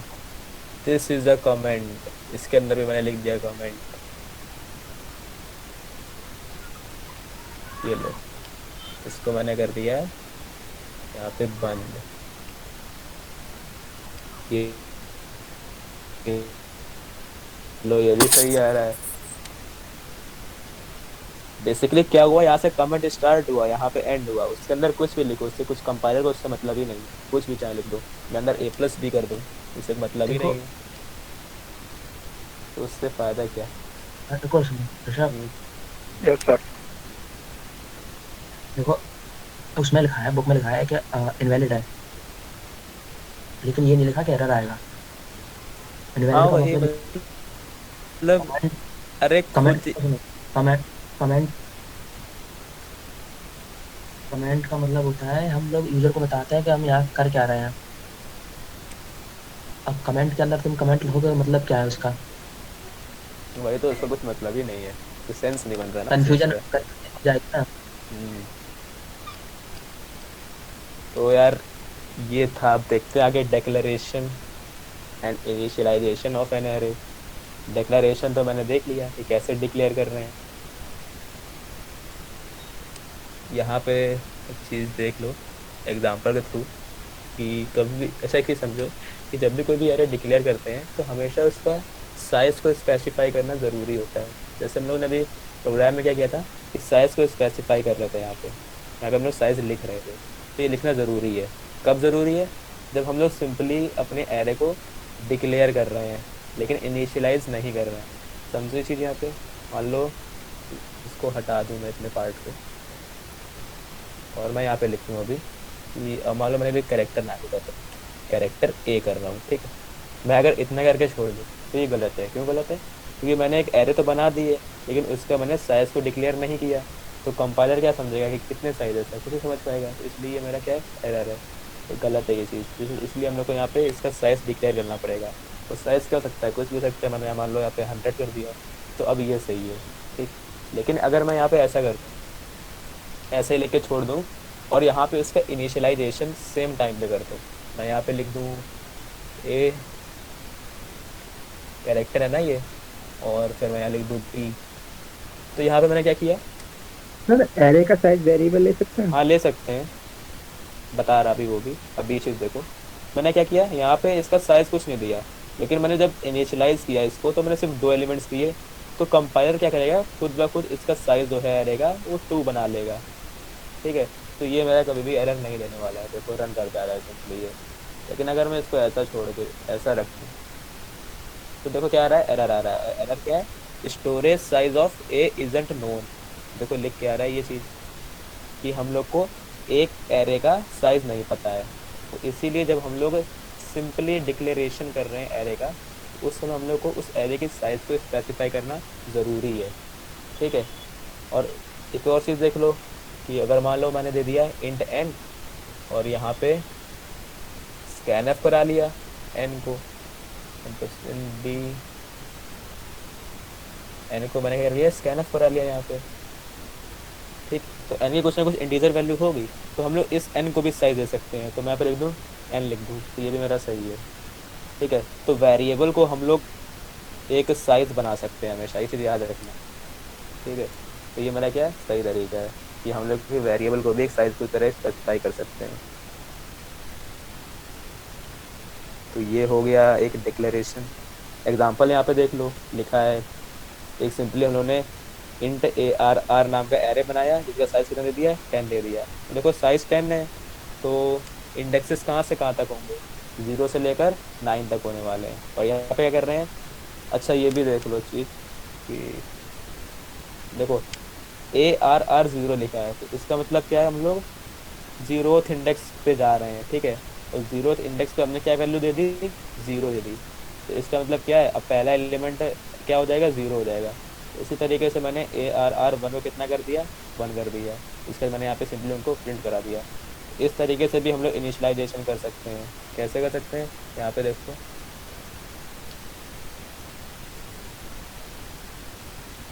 यहाँ पे अगर मान लो मैं इंट कर दूँ इसको हटा के, ठीक, और मैंने यहाँ पे कर दिया इसको 5 कर दिया, ठीक। तो अब देखो मान लो मुझको पहला एलिमेंट करना है 29, तो कैसे करेंगे। तो पहली बात तो मुझे उस इंडेक्स पे जाना पड़ेगा। इंडेक्स पे कैसे जाते हैं, एरे का नेम और इंडेक्स, मान लो मुझे 0 पे जाना, ठीक है। और मैंने यहाँ पे कर दिया, फिर इसको करना चाहता हूँ मैं 29 कर दिया, ठीक। तो पहला वेरिएबल मतलब पहला इंडेक्स मैंने वैल्यू डाल दी।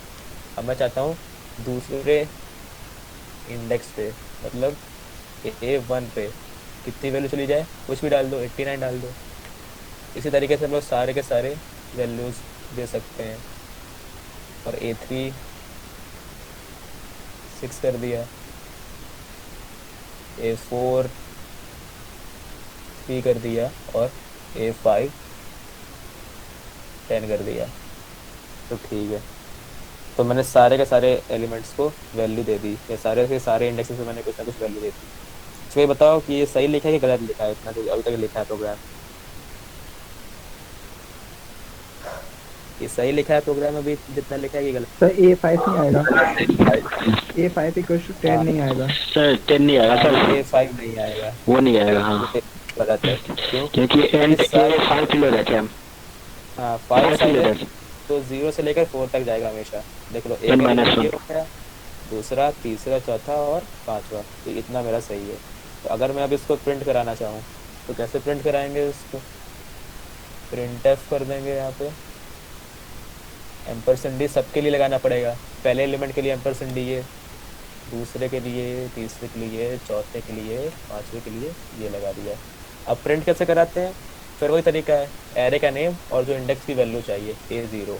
अब मैं ऐसा भी करा सकता हूँ कि मैं यहाँ पे A3 प्रिंट करा दूँ, ठीक है, और फिर मैं यहाँ पे करा दूँ A0 यहाँ करा दूँ, किसी भी तरीके से करा सकते हैं। यहाँ पे A1 करा दूँ, यहाँ पे A4 करा दूँ, और एंडिंग में मैं करा दूँ A2।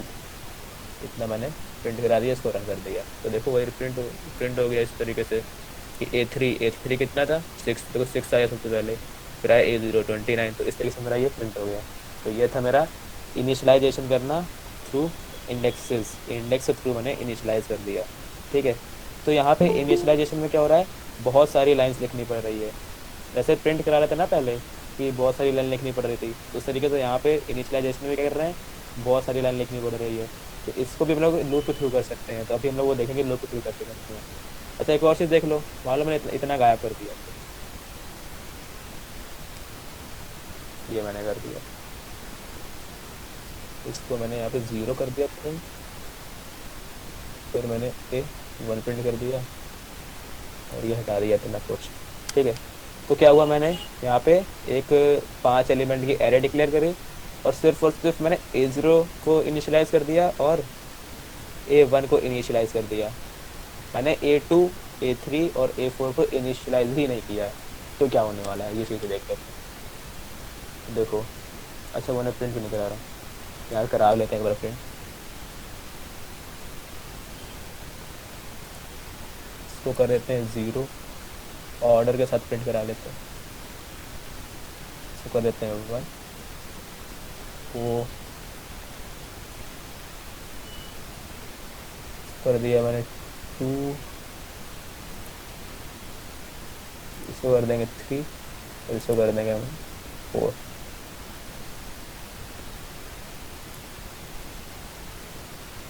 देखो जब प्रिंट करा रहे हैं तो 29 आ गया, 59 आ गया, 41 आ गया, 0 आ गया और 0 आ गया।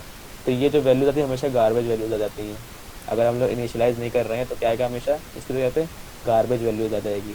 ठीक है, हमने सिर्फ 2 एलिमेंट को इनिशियलाइज किया था तो 29 89 आ गया, तो बाकी वैल्यूज क्या आ रही हैं, गार्बेज आ रही हैं। तो ये चीज़ याद रखना। तो इसीलिए हम लोग को सबको इनिशियलाइज करना ज़रूरी रहता है। लेकिन सर इसमें से 3 वेरिएबल दे रखे, क्या चीज़? आपने फिर से जो इसका निकाली आउटपुट, तो हाँ सर इसमें वेरिएबल सर 2 0 रखे हैं, तो इसमें तो दो ही का हमने कराया ना, तो फिर तीसरा कैसे आ गया? प्रिंट तो सबको करा रहे हैं, 5 को प्रिंट करा रहे हैं। देखो %, 5 को प्रिंट करा रहे हैं ना, लेकिन वैल्यू सिर्फ 2 की दी है। देखो 2 वैल्यूज प्रिंट होगी 29 और 89, बाकी वैल्यूज को इनिशियलाइज मैंने नहीं किया था, इसलिए बाकी वैल्यू जो है वो कंपाइलर खुद गार्बेज वैल्यू दे देता है। गार्बेज वैल्यू क्या होती है, वो कुछ भी वैल्यू हो सकती है, तो इसलिए वो 41 0 0 उसने खुद कंपाइलर को दिया वैल्यू उसको। Okay sir. तो ये सर गार्बेज कुछ भी हो कुछ सकती भी है। हो सकती है, तो कंपाइलर डिपेंड करती है कि कंपाइलर कितनी गार्बेज वैल्यू देना चाह रहा है।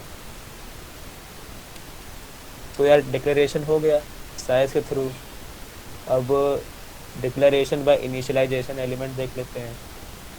इसमें क्या था है कि हम लोग जिस टाइम पे इनिशियलाइज डिक्लेयर कर रहे थे एरे को, उसी टाइम पे उनकी वैल्यूज़ को इनिशियलाइज कर रहे थे। देखो यहाँ पे क्या था, यहाँ पे इंट ARR को डिक्लेयर किया, उसी टाइम पे क्या कर दिया, उसको इनिशियलाइज भी कर दिया। अब एक चीज़ देखो यहाँ पे कि जब सेम लाइन में डिक्लेरेशन और इनिशियलाइजेशन कर रहे हैं तो एरे का साइज देना उतना इम्पॉर्टेंट नहीं होता है, क्योंकि क्या है, कंपाइलर खुद ब खुद एलिमेंट्स को काउंट करके एरे को साइज दे देता है। लेकिन जब यहाँ पे हम लोग सिंपली डिक्लेरेशन कर रहे थे तो एरे का साइज स्पेसिफाई करना बहुत इंपॉर्टेंट है, क्योंकि अगर वो स्पेसिफाई नहीं करेंगे तो हम लोग का कंपाइलर क्या कर देगा, एरर दे देगा हम लोग को। तो ये था मेन डिफरेंस कि सिंपली डिक्लेरेशन और डिक्लेरेशन बाय इनिशियलाइजेशन में अंतर।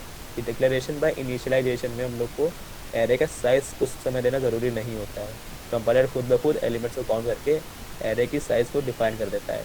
लेकिन सिंपली अगर डिक्लेरेशन करना है तो हम लोग को स्पेसिफाई करना पड़ेगा कि उसका साइज़ कितना है, अदरवाइज कंपाइलर क्या करेगा, एरर जनरेट कर देगा हम लोग को। हाँ, और देखो ज़रूरी नहीं है यहाँ पे साइज़ लिख भी सकते हो। जैसे यहाँ पे क्या किया उन्होंने, यहाँ पे साइज़ को लिख ही दिया है। तो ये क्या था, हम लोग का डिक्लेयर कर रहे हैं, इनिशियलाइज कर रहे हैं और साइज़ को क्या कर रहे हैं, इसी टाइम पे स्पेसिफाई कर दे रहे हैं हम लोग का। ठीक, तो इतना तो हम लोग का हो गया। एक और चीज़ समझ लो कि जब हम लोगों ने यहाँ पे को 10 साइज़ दिया था इसका। अच्छा अभी वो रहने दो, इतना बात समझो कि जब हम लोग डिक्लेरेशन और इनिशियलाइजेशन सेम टाइम पे करते हैं तो साइज़ देना नेसेसरी नहीं है, मतलब दे भी सकते हो ना भी दो, चलो इसको से मतलब इम्पोर्टेंट नहीं है।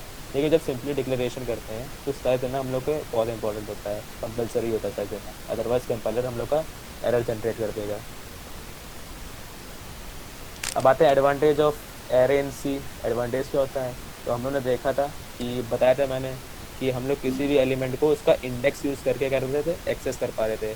तो पहला एडवांटेज क्या है, random access of element using array index. मतलब कि अगर हम लोग चाहते हैं कि फोर्थ एलिमेंट प्रिंट हो जाए तो सिंपली हम लोग लिख देंगे एरे का नेम और फोर्थ एलिमेंट के इंडेक्स जो है तो A3 लिख देंगे, तो हम लोग का फोर्थ एलिमेंट हम लोग को मिल जाएगा। तो एरे में क्या है, किसी भी एलिमेंट को एक्सेस करना बहुत ईजी होता है। दूसरा, use of less line of code as it create a single array of multiple element. बताया मैंने कि मान लो मुझको 10 वेरिएबल्स या एलिमेंट्स यूज़ करने हैं, तो अगर मैं सबका अलग अलग वेरिएबल बनाऊंगा तो बहुत बड़ा कोड बन जाएगा। लेकिन एरे में क्या होता है, एक लाइन में 10 के 10 एलिमेंट्स की डिक्लेरेशन हो जाती है, तो इससे क्या होता है, हम लोग का कोड बहुत छोटा बन जाता है। तीसरा क्या है, easy access to all element. ये भी बता दिया मैंने कि हर एक एलिमेंट को ईजिली एक्सेस कर पाएंगे हम लोग। फोर्थ क्या है, traversal through the array become easy using a single loop. उन्होंने देखा था इस कैसे हम लोग एक लूप लगा के सारे के सारे एलिमेंट्स को एक ही लाइन से प्रिंट करा पा रहे थे, तो इसीलिए हम लोग किसी भी एरे को एक सिंगल लूप लगा के ईजिली से एक्सेस कर पाते हैं, तो इसके ये भी एक एडवांटेज है। तो लास्ट ये कि सॉर्टिंग बिकम ईजी। सॉर्टिंग क्या होता है, किसी भी एक जम्बल्ड एरे को हम लोग असेंडिंग या डिसेंडिंग ऑर्डर में अरेंज कर सकते हैं, उसी को हम लोग बोलते हैं सॉर्टिंग। तो सॉर्टिंग क्या होता है, बेसिकली हम लोग किसी भी एरे को असेंडिंग या डिसेंडिंग ऑर्डर में कर दें, उसी प्रोसेस को हम लोग बोलते हैं सॉर्टिंग। तो यार एरे में क्या होता है कि किसी भी बहुत सारे एलिमेंट्स को एक सॉर्टेड फॉर्म में लाने के लिए हम लोग को बहुत छोटा कोड लिखना पड़ता है, ठीक है। लेकिन अगर सिंपल हम लोग वेरिएबल्स में करते हैं तो हम लोग को बहुत ज़्यादा इफ एल्स लगाने पड़ जाएंगे। लेकिन एरे से क्या होता है, सॉर्टिंग बहुत ही ईजिली हो जाती है, कॉम्प्लिकेटेड नहीं रहती है। तो ये थे हम लोग के एडवांटेज, ठीक है। अब कुछ डिसएडवांटेज हैं। पहला डिसएडवांटेज क्या है, allows a fixed number of elements to be entered. मतलब हम लोग कुछ एक पर्टिकुलर नंबर ऑफ एलिमेंट्स को ही एंटर कर पाते हैं, और कितने एलिमेंट्स को एंटर कर पाएंगे वो हम लोग पहले से स्पेसिफाई कर देते हैं जब साइज देते हैं। उसके अलावा हम लोग कोई भी एक्स्ट्रा एलिमेंट उसमें ऐड नहीं कर सकते हैं। और दूसरा ये कि insertion and deletion of elements can be costly since the elements are needed to be manage in accordance with the new memory allocation. अगर मान लो मेरी ये एरे है, इससे कोई भी एलिमेंट मुझे डिलीट करना है, मान लो ये डिलीट करना है 54, इसका इंडेक्स क्या है 4। अगर मैं इसको मैं डिलीट कर दूंगा तो क्या करना पड़ेगा कि 55 को उठा के यहाँ रखना पड़ेगा, इसको उठा के यहाँ रखना पड़ेगा, इसको उठा के यहाँ रखना पड़ेगा। तो इसमें क्या कर रहे हैं कि जब किसी एलिमेंट को डिलीट कर रहे हैं तो सारे के सारे एलिमेंट को करना पड़ रहा है, नई नई मेमोरी लोकेशन लेनी पड़ रही है हमको, तो ये क्या थोड़ा डिफिकल्ट टास्क है। इसी तरीके से अगर कोई नया एलिमेंट मुझको ऐड करना है कहीं पे तो सारे के सारे एलिमेंट को खिसकाना पड़ेगा एक एक साइड के साथ। तो इसीलिए मेरा जो इंसर्शन है और डिलीशन है किसी भी एरे में वो थोड़ा क्या होता है, मुश्किल रहता है। तो ये इसकी क्या है, दूसरी एडवांटेज है। तो देखें मोर ओवर की जो एडवांटेजेस है वो हमारे डिसएडवांटेजेस से क्या है, थोड़े ज़्यादा ही है। तो इसलिए एरे जो है बहुत ही यूजफुल एक डेटा टाइप है हम लोग का सी प्रोग्रामिंग लैंग्वेज में। तो अब टाइप ऑफ एरे देखते हैं। हम लोग को पढ़नी तो शायद 2 ही टाइप की है, लेकिन होती वैसे बहुत सारी टाइप की हो सकती है, लेकिन हम लोग को मेन फोकस 2 टाइप पे लेना है। वो पहली है 1D एरे और दूसरी हम लोग पढ़ेंगे वो है 2D एरे। तो 1D एरे क्या होती है, बेसिक कुछ नहीं, एक सिंगल डायमेंशन में हम लोग के एलिमेंट स्टोर रहते हैं। जैसे ये एरे बनी है एक, ये सिंगल लाइन में लिखी है, इसी को हम बोल देंगे एक 1D एरे, ठीक है। 1D एरे हम लोग अभी भी पढ़ते आ रहे हैं, वो सारी 1D एरे ही थी, ठीक है। अब 1D एरे में ये प्रोग्राम हम लोग बना के देख लेते हैं पूरा कि कैसे हम लोग इनपुट लेंगे, कैसे प्रिंट कराएंगे एलिमेंट्स को एक लूप के थ्रू। सर इंडेक्स जो है हमारा एड्रेस ही तो होता है। इंडेक्स एड्रेस नहीं होता है, सर एड्रेस और वेरिएबल एड्रेस होता है ना। वेरिएबल का एड्रेस तो होता ही है, वैसे ही हर एक इंडेक्स का कुछ ना कुछ एड्रेस होता है। समझो यहाँ पे कि मान लो मैंने 5 एलिमेंट बनाए अपने एक एरे के, ठीक है। तो पहले का एड्रेस मान लो, देखो एड्रेस होता है वो हेक्साडेसिमल में होता है। हेक्साडेसिमल मतलब उसमें कि ABCD फॉर्म में कुछ हो सकता है। तो मान लो एक एरे का पहले एलिमेंट का एड्रेस जो है वो है 100x1। यहाँ पे मैं लिख देता हूँ, मान लो पहले का ये है एड्रेस 100x10, ठीक है। ये पहले एलिमेंट का मान लो मेरा एड्रेस है, ठीक। और मैंने जो एरे बनाई वो इंटीजर टाइप की बनाई, तो इंटीजर का साइज़ कितना होता है, 2 बाइट होता है या तो 4 बाइट होता है, वो तो कंपाइलर के ऊपर डिपेंड करता है। तो अभी हम लोग मान लेते हैं कि 2 बाइट का मेरा इंटीजर का साइज़ है, और मैंने जो एरे बनाई है वो कुछ ये है, यहाँ पे मैं लिख देता हूँ कि इंट ए 5, ये मेरी एरे है। तो 5 एलिमेंट्स दिख रहे हैं मेरे को, और इंडेक्स कहाँ से होगा, 0 to 4 होगा। तो मान लो पहले वाले एलिमेंट का एड्रेस ये है, पहले वाले एलिमेंट का एड्रेस ये है, ठीक। तो उसी तरीके से मैंने दूसरे का, अब देखो मैंने बताया था कि एलिमेंट्स जो होते हैं वो कंटिन्यूस मेमोरी लोकेशन में जाते हैं। तो मतलब ये है इसका कि जो मेमोरी लोकेशन है अगले एलिमेंट की वो जस्ट इसके बाद वाली होगी, ठीक है। अब देखो ये बाइट में लिखी है, ठीक है। तो अगला जो मेमोरी लोकेशन है वो 2 बाइट बाद आने वाला है, तो इसलिए जो अगले का एड्रेस होगा वो होगा 100x12, क्योंकि 2 बाइट का होता है एक इंटीजर। तो पहला तो x10 में, तो अगला किस में जाएगा, x12 में जाएगा। इसी तरीके से तीसरा जो है वो जाएगा 100x14, ठीक है। तो ये सारे एड्रेस थे। अब ये एड्रेस कुछ भी हो सकता है, यहाँ पे 154 भी हो सकता है। तो अगर ये 14 है तो ये 16 होगा, और ये कितना होगा, 18 होगा। इंडेक्स इसका हमेशा 0 रहने वाला है पहले एलिमेंट का, चाहे एड्रेस कुछ भी हो, ठीक है। तो इंडेक्स एड्रेस में ये डिफरेंस है कि जो एड्रेसेस होते हैं वो हमेशा कुछ यूनिट्स का जंप लेते हैं। अगर मान लो इंट है तो हमेशा 2 का जंप लेने वाला है, तो 14 16 पहुँचा, 16 17 पहुँचा। लेकिन इंडेक्स क्या होगा, वो हमेशा 0 से स्टार्ट होगा और हर बार 1 यूनिट का जंप लेने वाला है। मतलब जो इस वाले एड्रेस का इंडेक्स होगा वो हमेशा, इसके नीचे लिख दे रहा हूँ, वो हमेशा 0 ही होगा। इसका इंडेक्स हमेशा 1 होगा, इसका इंडेक्स हमेशा 2 होगा। मतलब इंडेक्स हमेशा डिफाइंड रहने वाला है कि 0 से स्टार्ट होगा वो कुछ ना कुछ वैल्यू पे एंड होगा। लेकिन एड्रेस कभी भी डिफाइंड नहीं हो सकता है, एड्रेस कुछ भी हो सकता है, ठीक है। तो एड्रेस अलग होता है, इंडेक्स भी अलग होता है। इंडेक्स हमको पता रहना है हमेशा कि 0 से स्टार्ट होना है और n-1 तक जाना है। एड्रेस हम लोग कभी भी डिफाइन नहीं कर सकते हैं, एड्रेस तो अपने आप ही जाने वाला है उसके बाद, ठीक। तो ये डिफरेंस होता है एड्रेस और एक इंडेक्स में। और एक और चीज़ समझ लो कि मान लो 2 एरे मैंने बना दी, एक इंट ए नाम की है, अगली मैंने बना दी इंट बी, इसको भी मैंने दे दिया 5, ठीक। तो इसके एलिमेंट्स कुछ ना कुछ एड्रेस पे जाएंगे, इसके एलिमेंट कुछ ना कुछ एड्रेस पे जाएंगे। तो मान लो एड्रेस मैंने इसका ले लिया पहले एलिमेंट का 102, तो क्या हुआ कि 102 मेमोरी लोकेशन में कुछ वैल्यू स्टोर हो गई। तो अब उस मेमोरी लोकेशन में कोई वैल्यू स्टोर नहीं हो सकती है। मतलब इसकी दूसरा, मान लो बी का पहला एलिमेंट है, अब वो 102 पे जाके स्टोर नहीं हो सकता है एड्रेस पे, ठीक है, ये चीज़ याद रखना। लेकिन बी ए के पहले एलिमेंट का इंडेक्स 0 होगा, वो हमको पता है, और बी के भी पहले एलिमेंट का इंडेक्स कितना होगा, वो भी 0 होगा। तो देखो 2 एरे के इंडेक्स सेम हो सकते हैं, दिख रहा है, 2 एरे के इंडेक्सेस सेम है, लेकिन उनके एड्रेसेस हमेशा क्या रहेंगे, डिफरेंट रहने वाले हैं, क्योंकि सेम एड्रेस पे कभी भी 2 वैल्यू स्टोर नहीं हो सकती है। तो ये चीज़ याद रखना। तो मैं बता रहा था कि कैसे हम लोग इनपुट लेने वाले हैं। इंट मेन दे दिया, ठीक।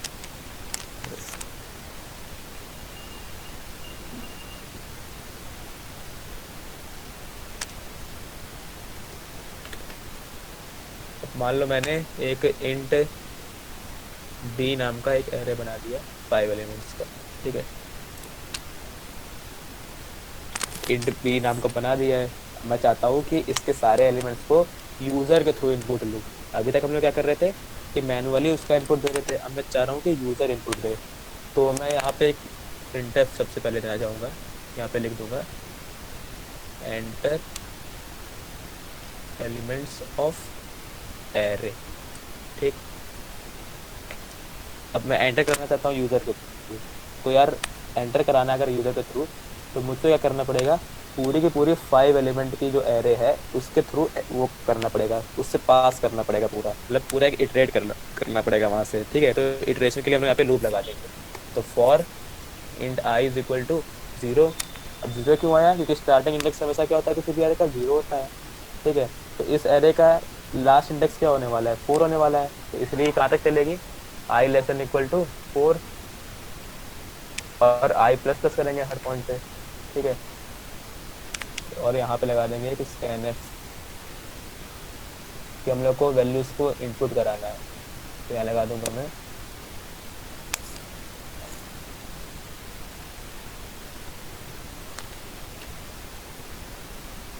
scanf %d कर दिया। अब इनपुट क्या लेना है हमको, पहला एलिमेंट इनपुट कराना है। तो देखो जब भी हम लोग कोई भी वेरिएबल इनपुट लेते हैं तो सिंपली यहाँ पे वेरिएबल का नेम लिख देते थे, लेकिन यहाँ पे एरे का पहले एलिमेंट का इनपुट कराना है, तो इसलिए हम लोग क्या करेंगे, एरे का नेम और इंडेक्स। अब इंडेक्स कौन सा इनपुट ले रहे हैं हम लोग, 0 वाला, मतलब ith इनपुट को ले रहे हैं, तो यहाँ पे लिख देंगे हम लोग सिंपली i लिख देंगे, ठीक। या अगर हम लोग, हाँ चलो ये सही है, i लिख के यहाँ पे छोड़ देंगे और यहाँ पे हम लोग कर देंगे इस लूप को बंद, ठीक। तो क्या हुआ यहाँ पे, जब i की वैल्यू 0 होगी तो यहाँ पे b0 को इनपुट ले रहे हैं, तो i की वैल्यू 1 हो जाएगी, इसलिए हम लोग b1 को इनपुट ले रहे हैं। जब i की वैल्यू 2 होगी तो b2 को लेंगे। इस तरीके से करूँगा, सारे के सारे एलिमेंट्स का इनपुट ले लूँगा। तो यहाँ तक क्या हुआ, वैल्यूज़ का इनपुट हो चुका है, ठीक। एंड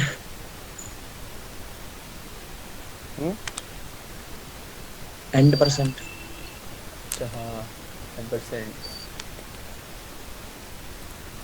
ठीक। अब देखो इनपुट तो हो चुका है, अब हम चाहते हैं कि इन्हीं सारी वैल्यूज को प्रिंट करा दूँ दोबारा, ठीक है। तो मैं यहाँ लिख दूंगा printf एलिमेंट्स आर और यहाँ लगा दूंगा न्यू लाइन। तो अब एलिमेंट्स प्रिंट करने के लिए फिर वही फंडा है कि एक फॉर लूप लगाना पड़ेगा, तो फॉर लूप लगाया। अब पहला एलिमेंट का इंडेक्स 0 होने वाला है, तो इसलिए int i = 0 कर दिया। मतलब सेम लूप चलेगा जैसे ऊपर चल रहा है, i की वैल्यू 4 तक जाने वाली है और i प्लस प्लस, ठीक। अब यहाँ पे printf पर आएंगे, scanf तो ले लिया है ना, प्रिंट हो चुके हैं, अब प्रिंट कराना है तो %d लगाया और यहाँ पे मैंने लिख दिया bi, क्योंकि हम लोग को ith एलिमेंट को प्रिंट कराना है। यहाँ पे मैंने कर दिया बंद। तो ये मेरा पूरा प्रोग्राम बन गया, इसको रन कराते हैं। तो एंटर एलिमेंट्स ऑफ एरे, तो मान लो मैंने पहला एलिमेंट डाल दिया होगा, दूसरा डाल दिया 2, फिर डाल दिया 3, फिर 4, फिर 5। तो देखो सारे वैल्यूज प्रिंट हो जा रही है 1 2 3 4 5, लेकिन एक ही लाइन में हो रही है कि मैंने न्यू लाइन का वहाँ पे नहीं दिया था। तो ये था मेरा एक लूप के थ्रू एक्सेस करना और प्रिंट कराना। तो अगर मैं यहाँ पे दे दूँ न्यू लाइन, तो ये समझ में आया कि नहीं आया कि कैसे हम लोग एक फॉर लूप लगा के एक किसी भी एरे को एक्सेस कर पा रहे हैं, उस एरे में इनिशियलाइजेशन कर पा रहे हैं, तो कैसे उन सारे एलिमेंट्स को हम लोग एक एक करके प्रिंट करा पा रहे हैं। तो ये था हम लोग का बेसिक सा प्रोग्राम एक 1D एरे का। यहाँ पे सिंपली हम लोग एक एलिमेंट, हम बोल सकते हैं सिंपली एक लाइन में इनपुट ले रहे हैं, मतलब एक ही, या अच्छा ये समझ में आया कि नहीं आया, पहले ये बताओ कि कैसे इनपुट लिया है, कैसे प्रिंट करा रहे हैं लूप के थ्रू एक एरे के एलिमेंट्स को। आगे से बाकी को आ गया, ठीक है। तो एक और चीज़ समझो कि अगर मैं मान लो चाहता हूँ कि जैसे मैं यहाँ प्रिंट करा रहा हूँ, साथ ही साथ मैं चाहता हूँ कि जो मैंने इनपुट लिए हैं, एलिमेंट लिए हैं एरे के, इनका सम प्रिंट हो जाए, तो क्या करूँगा मैं। तो देखो जब मैं यहाँ पे प्रिंट करा रहा हूँ हर एक एलिमेंट को, तो क्या हो रहा है कि मैं यहाँ पे हर एक एलिमेंट को एक्सेस भी कर सकता हूँ। तो इसलिए मैं, अच्छा अभी समझना, समझो इतना समझ लो कि ये आ गया होगा, तो हम बाद में बता दूंगा। टाइम टाइम भी नहीं है ना, नहीं है अभी। अब 2D और कल स्टार्ट कर